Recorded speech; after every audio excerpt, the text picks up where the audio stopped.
обманным путем. Сначала кредит взял 88 тысяч, а потом я их спокойно сама перекинула им. И еще плюс свои деньги. Все забрали. Вот и все. А кредит вы как брали? Они оформили онлайн, Сбербанк онлайн.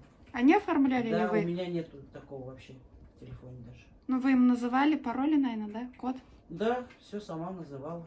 Номер карточки, да? Как будто загипнотизировали и все подряд быстро-быстро делала. Учился, я даже не знаю как.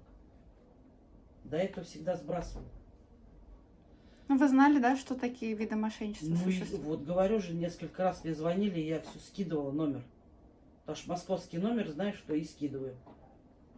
А тут кто меня заставил прям вот именно взять телефон этот? Сумма какая у вас причиненный ущерб? 100. 100 тысяч, да?